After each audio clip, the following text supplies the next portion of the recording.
मुस्कुराइए कि आप लखनऊ में हैं। क्यों?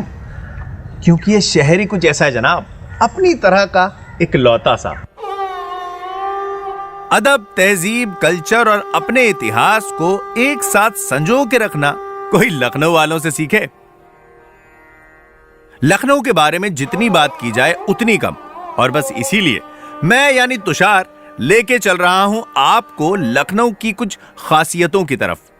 कुछ ऐसा जो देश में ही नहीं बल्कि दुनिया में लखनऊ को बनाता है सबसे अलग।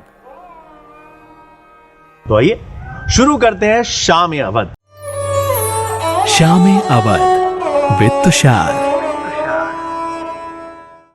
और आज लखनऊ की जिस खासियत की बात हम कर रहे हैं उसका नाम है पतंगबाजी। अब कहने को तो हम सब आजाद हैं, लेकिन इस आजादी का असली एहसास कराती है पतंग। दूर तक फैले नीले आसमान में एक डोरी से बंधा और 2 तीलियों पे टिका कागज का एक टुकड़ा, ये लिबरेशन की जो फील देता है ना, it's exceptional. It's like meditating. आपकी सारी इंद्रियां एक साथ एक ही चीज पे कॉन्सेंट्रेटेड होती हैं। और ऐसा हम नहीं, सुना है कि वर्ल्ड फेमस हकीम लुकमान का भी कहना था कि एक पतंग उड़ाने भर से आप पूरी तरह से तंदुरुस्त रहते हो।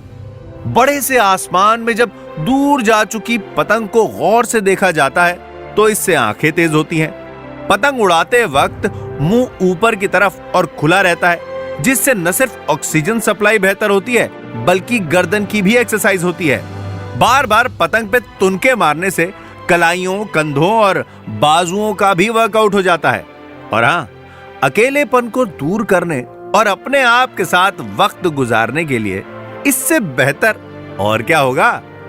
मगर ये पतंग की डोर हमारे हाथ में आई कैसे?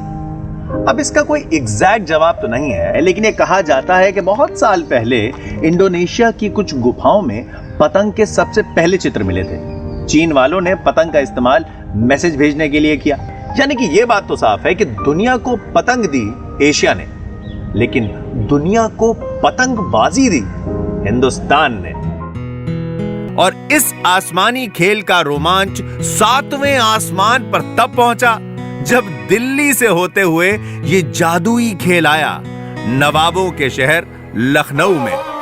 यहां उस वक्त के अवध के नवाब आसिफुद्दौला, जिन्हें और भी कई वजहों से सराहा जाता है, उनका दिल आ गया पतंगबाजी पे। और फिर शुरू हुई लखनऊ और पतंग के इश्क की वो दास्तां जो आज तक जारी है। शहर के पुराने इलाकों में आज भी इस इंसानी चिड़िया के दीवाने और इसे बनाने बेचने वालों की कोई कमी नहीं। इन्हीं में से एक है हाजी साहब। हुसैनगंज चौराहे के करीब मेन रोड पे आते जाते शायद ही कोई हो जिसका ध्यान हाजी साहब की दुकान न खींचती हो। पिछले 80 सालों से लखनऊ के आसमानों में रंग बिखेरने में हाजी साहब की 3 पीढ़ियों का बड़ा योगदान रहा है। ये दुकान कम से कम 85 साल पुरानी है। हमारी उम्र शायद 22-23 साल की थी, तब से हमारे पिताजी ने हमें बैठा दिया था। 4 क्लास पढ़े हैं और उसमें 2 बार फेल हुए, तो हमारे पिताजी ने कहा कि बेटा बैठ जाओ। ये बहुत शौक की चीज है ना, लोग बहुत उससे इसको वो करते हैं। पतंगबाजी बराबर हो रही है, ये नहीं कि पतंगबाजी कहीं तक कम है। ये सन 91 में एजाज रिजवी साहब ने हमको 2nd प्राइज दिया था। पतंग लड़ा रहे थे तो हमारा मांझा लग रहा था, उसमें स्पेशल प्राइज हमें अलग से मिला था। बहुत से जो बड़े पतंगबाज थे वो कारीगरों से बनवा लेते थे, हाँ, मोनीपुरवा जाके।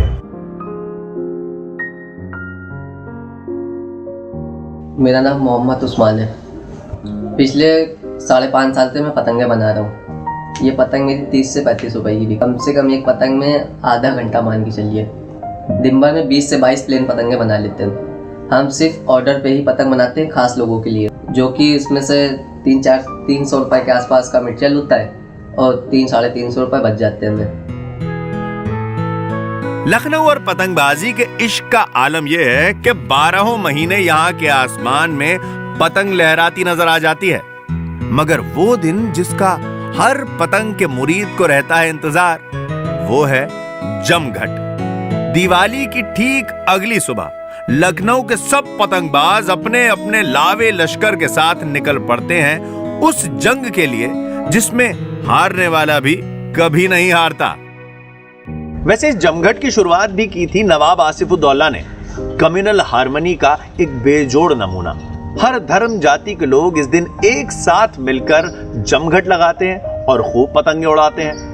अब यह कहना भी गलत तो नहीं होगा कि नवाबों के दौर से आज तक पतंगबाजी के शौक में कमी तो आई है, मगर 2020 में लगे लॉकडाउन ने जैसे पतंगबाजी में एक नई जान फूंक दी हो। यूं तो लोग नॉर्मली अपनी अपनी छतों पे पतंग उड़ाते नजर आ ही जाते हैं, पर जनाब ये लखनऊ है, यहां की कोई बात नॉर्मल होती ही नहीं।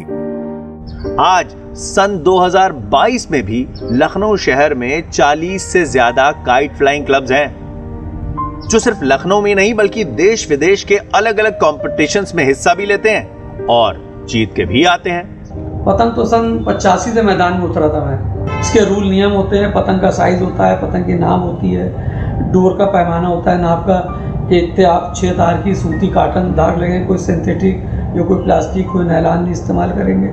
पतंग का साइज़ होता है 26.5 से 27, ठड्डा काप होती है और 23 से 23.5 ठड्डे की नाप होती है। तो पहले इंची टेप से पतंग नापी जाती है, फिर टूर्नामेंट कमेटी की मोहर लगती है, साइन होती है, तब पतंग पास कर दी जाती है, तब टूर्नामेंट में अलाउ की जाती है पतंग उड़ाने में। पतंगबाजी में देखिए हमने ऑल इंडिया में 9 रिकॉर्ड दिए हैं। मैंने लखनऊ महोत्सव होता वो भी जीत लिया, ऑल इंडिया होते हैं 6 ऑल इंडिया भी जीत लिए। अब पतंगबाजी में कोई ऐसा तमगा नहीं है जो मुझे हासिल करने की तमन्ना हो। अब एक शौक़ रह गया है कि जब तक हाथ पैरों में जान है, आंखों की रोशनी बरकरार रहेगी, तब तक पतंगबाजी करेंगे। अब ये तो जाहिर है कि पतंगबाजी का कंपटीशन जीतने के लिए जरूरी है सामने वाले की पतंग को काटना, और इसीलिए ऐसे हर मुकाबले से पहले शहर के बड़े बड़े पतंगबाज पहुंचते हैं लखनऊ के एक छोटे से कोने में, जिसे कहते हैं डोर सूतने वाला अड्डा, जहां हमारी मुलाकात हुई लखनऊ के सबसे पुराने मांझा बनाने वालों में से एक सलामत मांझे वाले से, जो कि पिछले करीब 50 साल से अपने इस हुनर की बदौलत पतंगबाजी के कई चैंपियंस बना चुके हैं। मांझों के लिए दुनिया भर में मशहूर बरेली के भी कई बड़े पतंगबाज लखनऊ के सलामत भाई के मुरीद हैं, और हर दफा जब इनके बनाए मांझे से कोई टीम या क्लब कंपटीशन जीतती है तो वापस आके सबसे पहले सलामत भाई को ही अपना अवार्ड थमाती है। मगर अपने वालिद साहब से छोटी सी उम्र में मांझा बनाने का ये हुनर सीखने वाले सलामत भाई का ये हुनर उनके बच्चों को देने का उनका कोई मन नहीं है, और ना ही इस विरासत को आगे ले जाने का शौक सलामत भाई के बच्चों को ही है। मगर अभी इन हाथों में बहुत धार बाकी है, बहुत सी ट्रॉफीज पकड़नी है इन्हें, बहुत से चेहरों पे जीत की खुशियां लानी है, और बहुत से दिलों को देना है आजादी का एहसास। पतंग कहने को एक कागज का टुकड़ा है, पर जो लाइफ लेसन ये देती है वो बेमिसाल है। सही वक्त पे हवा के रुख को देख के उड़ना, तेज हवा में बहकने से बचना, जब संभलना मुश्किल हो तो जरा झुक के ढील देना, और जरूरत पड़ने पे सख्ती से खींचना। यही तो है जिंदगी। अपने हिस्से के आसमान में हल्के हल्के से तुनके मारना और मुश्किलों से पेच लड़ाने के लिए हमेशा तैयार रहना।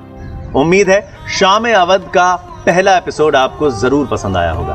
बहुत जल्द लखनऊ की एक और खासियत के साथ लौटूंगा, मैं यानी तुषार।